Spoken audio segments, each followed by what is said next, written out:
Shalom, bien-aimés dans le Seigneur, nous sommes dans la joie de nous retrouver pour notre méditation au pied du Grand Roi. Et nous sommes le jeudi 18 avril 2024. Nous vous saluons au nom de notre Seigneur et Sauveur Jésus-Christ.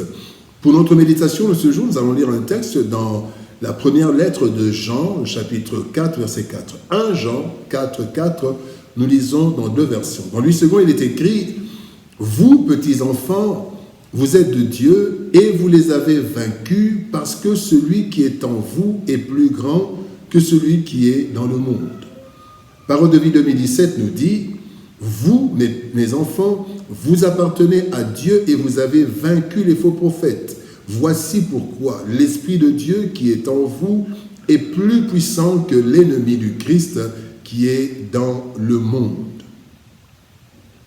Victoire garantie.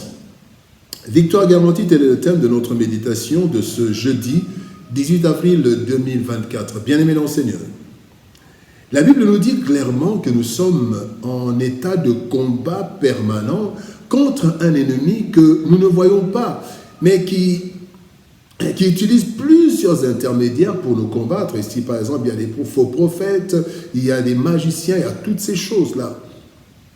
Dans Éphésiens chapitre 6, verset 10 à 20, effectivement, il est dit que nous n'avons pas à lutter contre la chair et le sang, mais contre tout un système de l'ennemi. À première vue, nous n'avons pas de probabilité de résister face à une telle organisation diabolique et destructrice, ce qui produit la peur et l'abandon pour plusieurs. Le texte de ce jour nous rassure en nous révélant le contraire de ce que nous pouvons craindre.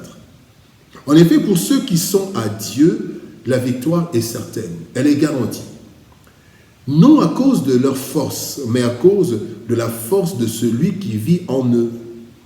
Voyons quelques points tirés du texte du jour. Premier point, combat inégal.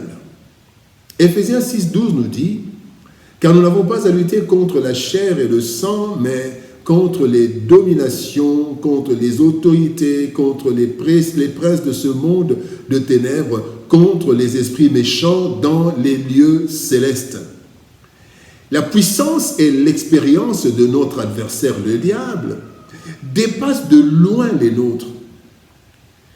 Les premiers à être terrassés, c'était à Éden, c'est Adam et Ève. Et après eux, plusieurs ont succombé devant les attaques de l'ennemi. Il y a David, il y a plusieurs autres. Devant cette réalité, il y a plusieurs attitudes. Il y a la peur et l'inactivité parce que nous avons peur de nous engager. Il y a la fuite, certains fuient. Il y a le ralliement à l'ennemi, carrément, on joue avec l'ennemi, on entre du côté de l'ennemi parce qu'on a peur que l'ennemi nous anéantisse. Il y a le découragement, mais il y a aussi la révolte. Alors, plusieurs chrétiens sont découragés devant les réalités de ce monde et n'imaginent aucunement trouver des solutions dans leur combat. Ils se retrouvent un peu comme Israël dans Exode chapitre 14. Devant, il y avait la mer Rouge et derrière, il y avait Pharaon. Et ils se retrouvent comme Élie qui a fui Jézabel, la peur de Jézabel qui l'avait menacé dans 1 Roi 19, parce qu'on estime que le combat est inégal. Plusieurs chrétiens se retrouvent dans cette situation. Le deuxième point que nous voulons voir, nous voulons parler du soutien puissant. Un soutien puissant. Matthieu 28, 20, Christ dit « Voici, je suis avec vous tous les jours jusqu'à la fin du monde. » Ce que nous devons savoir en premier, c'est que Dieu connaît parfaitement les situations dans lesquelles nous vivons, les combats dans lesquels nous nous retrouvons.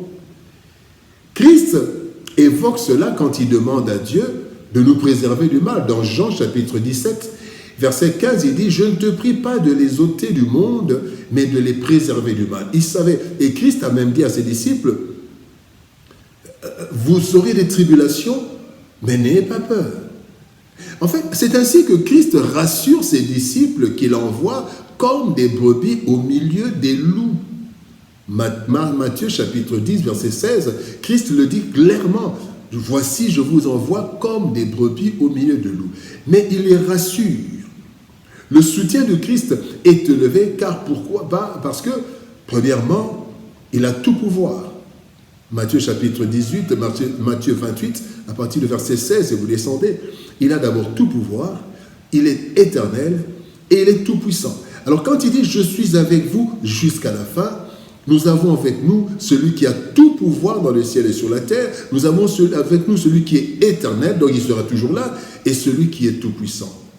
Le soutien de Christ, bien-aimé, est vraiment puissant et efficace. Ce soutien nous rassure en ces termes. Luc 10, 19, « Voici, je vous ai donné le pouvoir de marcher sur les serpents et les scorpions et sur toute la puissance de l'ennemi, et rien ne pourra vous nuire. » Voilà le soutien de Christ.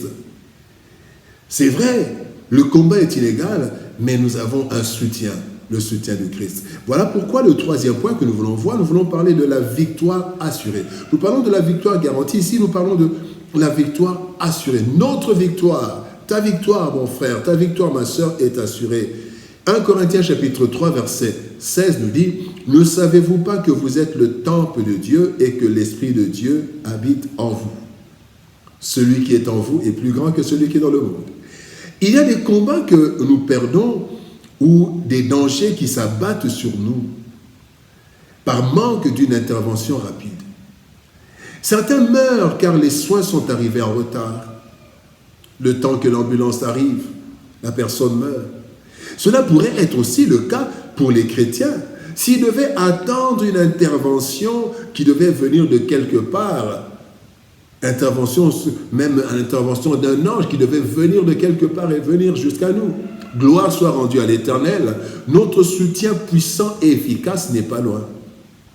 Dieu est venu en nous et près de nous en permanence pour nous accorder la victoire. Et ces trois textes que nous allons lire l'illustrent bien. Galates chapitre 2, verset 20 dit « Ce n'est plus moi qui vis, c'est Christ qui vit en moi. » 1 Corinthiens 3, 16 nous dit que nous sommes le temple de Dieu et que l'Esprit de Dieu habite en nous. Et en plus, le psaume 34, verset 7 nous dit, verset 8 plutôt, nous dit « L'ange de l'Éternel campe autour de ceux qui le craignent et les arrache du danger. » Il ne vient pas au secours, il campe. C'est beaucoup plus différent que la police qui doit venir au secours. Bien-aimés dans le Seigneur, notre victoire est garantie. Devant les nombreux combats multiformes de la vie, nous avons l'impression de ne pas être assez forts pour tenir. En fait, ce n'est pas une impression, c'est la réalité. Nous sommes faibles dans notre chair. Dieu, nous connaissant parfaitement, a mis en place un dispositif de défense et d'attaque puissant et efficace en vue de garantir notre victoire dans tous nos combats. Tous nos combats. Il campe autour de nous et il habite en nous. De sorte que, comme avec Israël, c'est l'Éternel qui combat pour nous. Et donc, notre victoire, bien-aimée, est garantie. À cause de la présence permanente de Dieu en nous. Pas à cause de nous. Pas à cause de notre force. Pas à cause de notre méditation, de notre force, mais c'est à cause de Christ que la victoire est garantie. Et quand nous méditons, nous sommes rassurés et nous pouvons tenir. Prions. Éternel Père de gloire, Dieu Tout-Puissant, merci pour ton amour et ta bonté. Merci Seigneur de gloire pour ce temps que tu nous accordes pour nous rappeler que notre victoire est garantie. Oui, tu nous garantis la victoire dans tous nos combats. Voilà pourquoi, Seigneur de gloire, nous n'avons rien à craindre. Tu as dit à Israël, Seigneur de gloire, devant la mer Rouge, gardez le silence, l'Éternel combattra pour vous. Et aujourd'hui, tu nous dis de garder le silence parce que celui qui est en nous est plus grand que celui qui est dans le monde. Dans chacun de nos combats, toi tu te lèves et tu nous donnes la victoire. Merci Seigneur pour ta victoire. Au nom de Jésus-Christ, nous avons ainsi prié, Père. Amen. Bien-aimés dans le Seigneur, que Dieu nous bénisse. Shalom, au revoir. Les victorieux, au revoir à vous qui avez des combats, mais dont l'issue est déjà garantie. la victoire est garantie. Que Dieu nous bénisse. Shalom, au revoir et par la grâce de Dieu, nous nous retrouvons demain pour une nouvelle méditation au pied du grand roi. Shalom, au revoir et à demain.